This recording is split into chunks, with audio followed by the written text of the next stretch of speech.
दोस्तों, आप में से बहुत लोगों का एक क्वेश्चन आ रहा था, प्रश्न आ रहा था कि अगर एज ए इंडियन हम विदेश जाना चाहें, जैसे यूएसए, कनाडा, ऑस्ट्रेलिया या यूके, ये जो चारों देश हैं दोस्तों, इसमें कैसे जा सकते हैं, ये आप लोगों को पूछना था, वो भी आसान तरीका से। तो मैंने सोचा क्यों ना एक वीडियो लेकर के आया जाए आप लोगों के लिए, जिसमें बता दूं आपको कि आसान तरीका क्या हो सकता है। ठीक, अगर आपका भी सपना हो यूएसए, कनाडा, ऑस्ट्रेलिया, यूके जाकर काम करने का, लाखों का पैकेज लेने का, तो आज का ये वीडियो आपके लिए बहुत ज़्यादा उपयोगी होने वाला है।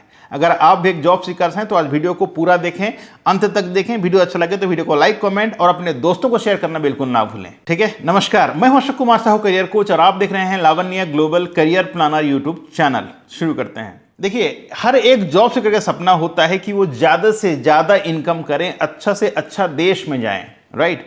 और अच्छा से अच्छा देश मतलब लोगों के मन में रहता है कि UK, USA, Canada and Australia, ये चारों देश में कोई चला गया तो लाखों क्या यार, करोड़ों में सैलरी ले सकता है कि नहीं। लेकिन जाना इतना आसान नहीं होता है, क्योंकि कहीं पर आपको टोफेल लिखना पड़ेगा, कहीं पर आइल्स लिखना पड़ेगा, तो कहीं पर क्या तो कहीं पर क्या, बहुत सारा आपको टेस्ट देकर के जाना पड़ेगा, राइट। इसके साथ साथ आपके पास प्रॉपर पास्ट एक्सपीरियंस भी होना चाहिए, तभी जाके आप इन देशों का वीजा ले सकते हैं। लेकिन मैं बोलूं कि इससे भी आसान तरीका है भाई, आप जा सकते हैं बहुत आसानी से।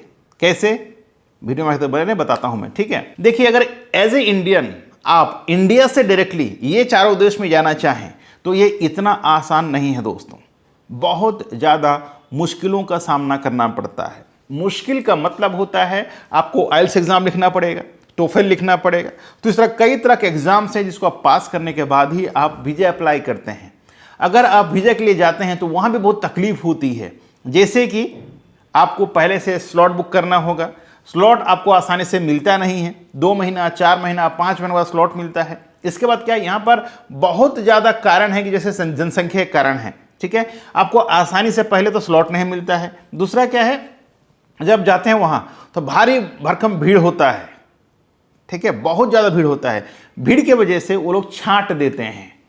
अब वो छांट ऐसे देते हैं कि आपको समझ में नहीं आएगा कि आपका वीज़ा कैसे रिजेक्ट हो गया, ठीक, और आपको लाखों रुपए का नुकसान सहना पड़ता है, राइट। इससे निजात पाने के लिए मैं आपको एक तरीका बताता हूं। अगर आप इंडिया से जाते हैं तो मिनिमम ग्रेजुएट होना जरूरी है कोई भी जॉब्स के लिए, तभी जाके आप अच्छा इंग्लिश का टेस्ट दे सकते हैं। लेकिन एक देश है दोस्तों जहां से आप पाथवे के माध्यम से जा सकते हैं। मैंने कई लोगों को ये एडवाइस दिया है और कई लोग उसी एडवाइस के माध्यम से आज ऑस्ट्रेलिया में, यूके में, यूएसए में, कनाडा में पहुंच चुके हैं। वो रास्ता है दोस्तों सिंगापुर। सिंगापुर एक ऐसा देश है जहां का भाषा इंग्लिश है। वहां अगर आप जाते हैं, चाहे आप 10th क्लास पास हो, 12th पास हो, ग्रेजुएट हो, करना क्या है आपको, सबसे पहले आपको ये डिप्लोमा कोर्सेस में चले जाएं सिंगापुर। सिंगापुर में जैसे आप 1 साल रहते हैं, डिप्लोमा कर लेते हैं, जैसे कि होटल मैनेजमेंट का डिप्लोमा है, टूरिज्म का डिप्लोमा है, इंटरनेशनल टूरिज्म का डिप्लोमा है, ठीक है, स्पोर्ट्स का डिप्लोमा है, आईटी का डिप्लोमा है। तो इस तरह कई सब्जेक्ट का आपको वहां पर मिल जाएगा डिप्लोमा कोर्सेस। वो कोर्स करने के बाद आप वहां से पाथवे जा सकते हैं Canada, Australia, UK and USA. अब वहां आसानी से वीजा कैसे मिल जाता है समझिए। वहां पर ज़्यादा एप्लीकेंट नहीं होते हैं जैसे इंडिया में होता है। इंडिया में तो लोग यार एलिजिबल हैं तब भी अप्लाई करते हैं, नॉन एलिजिबल है तब भी अप्लाई कर देते हैं। इस वजह से संख्या या एप्लीकेंट ज़्यादा हो जाते हैं।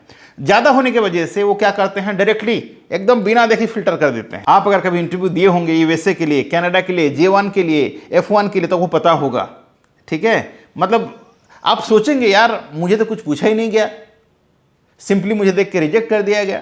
ऐसे सोचते हैं कि नहीं सोचते हैं? वो इसलिए क्योंकि यहाँ पर संख्या ज़्यादा है, मेंबर्स यानी नंबर्स ज़्यादा है एप्लीकेंट का।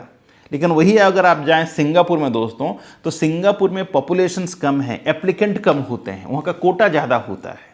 और अगर आप वहाँ से अप्लाई करते हैं तो आपके लिए आसान हो जाता है। मैं कोई सिंपल एग्जांपल देता हूँ। जैसे अगर आप, जैसे कुंभ मेला चल रहा है, कुंभ मेला में देखिए हर जगह ट्रेन फुल है, कहीं पर आप टिकट देखिए रिग्रेट रिग्रेट रिग्रेट दिखा रहा है। लेकिन कैसे दिखा रहा है, मान ले जाए मैं हैदराबाद से हूँ, अगर हैदराबाद से मैं टिकट करूँ डायरेक्ट प्रयागराज के लिए, ठीक है, तो यहाँ से वो दिखा दे क्योंकि उसमें कोटा रहता है, भाई यहाँ से इतना कोटा मिलना चाहिए, राइट। अगर आप यहाँ से जो आगे जो स्टेशन है वहाँ का कोटा देखें तो मिल सकता है आपको।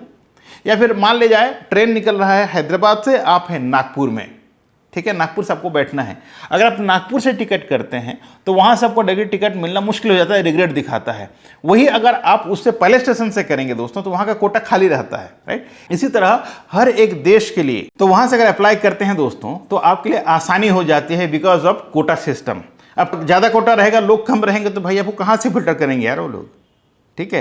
तो यही आसान तरीका है, आप आसानी से आपका जो डेस्टिनेशन है, आपका जो ड्रीम कंट्रीज है वहाँ तक पहुँच सकते हैं। तो क्या करें, ज़्यादा ना सोचते हुए सबसे पहले प्लान करें।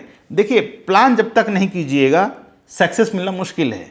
तो इस तरह से अगर प्लान करेंगे आप तो आपको आपका सपनों तक पहुँचने के लिए कोई रोक नहीं सकता मेरा दोस्त। तो पहले शुरुआत करें सिंगापुर जाने का। सिंगापुर में 1 साल स्पेंड करें। आपका जो ड्रीम या डेस्टिनेशन उस सिंगापुर नहीं है मेरा दोस्त, यूएसए, कनाडा, ऑस्ट्रेलिया, यूके है, ठीक है।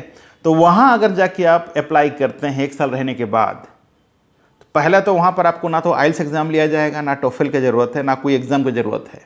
क्योंकि अगर आप वहाँ से अप्लाई करते हैं तो आप ये दिखाना है कि मैं 1 साल सिंगापुर में रहा हूँ, आपने वहाँ पर एडवांस डिप्लोमा या डिग्री किया हुआ है, ठीक। और उसके बदौलत क्योंकि वो इंग्लिश स्पीकिंग कंट्री है, वहाँ से आपको एग्ज़ाम देने की ज़रूरत नहीं पड़ता है। और ये वजह है कि लोग आसानी से सिंगापुर से ये सब कंट्री में जा सकते हैं, ठीक है। तो आप भी ये प्लान करें, आप भी अपने सपनों को एक पंख दें, आप भी अपने सपनों को पूरा कर सकते हैं। अगर आप इंटरेस्टेड होंगे तो ये जो नंबर दिया इस नंबर पे कॉल करें, अपना काउंसलिंग स्लॉट बुक करें। हम आपको गाइड करेंगे कि आप कैसे सिंगापुर तक पहुंच सकते हैं, कौन सा कोर्स लेने से आपके लिए बेहतर होगा, उसके बाद कैसे आप यूके, यूएसए, कनाडा, ऑस्ट्रेलिया या और कोई देश जा सकते हैं। हम आपको गाइड करेंगे इन डिटेल्स में। आशा करता हूं आपको समझ में आ गया होगा। और अगर फिर भी आपके मन में कोई डाउट्स, कोई दुविधा है तो जैसे मैंने कहा कि ये जो नंबर दिया इस नंबर पे कॉल करें और कॉल करके अपना काउंसलिंग स्लॉट बुक करें। क्योंकि बिना काउंसलिंग स्लॉट मुझ तक पहुंचना मुश्किल है दोस्तों। हर दिन काउंसलिंग रहता है, जो ऑलरेडी काउंसलिंग स्लॉट बुक हो चुका है उनको अवॉइड तो नहीं कर सकता ना। और इसी वजह से आप लोगों के साथ में डायरेक्ट कनेक्ट नहीं हो पाता है। तो डायरेक्ट कनेक्ट के लिए आपको काउंसलिंग स्लॉट बुक करना है, तभी जाके मेरे साथ आपका बात हो सकता है। और यही बेस्ट वे है ताकि हम सबको अपना सर्विस दे पाएं। तो thank you so much for watching. मिलते हैं इसी तरह का एक और नया वीडियो में नए टॉपिक के साथ। तब तक के लिए मैं अशोक कुमार साहू करियर कोच आपसे विदा लेता हूं आज के इस वीडियो से। नमस्कार, जय हिंद, जय भारत।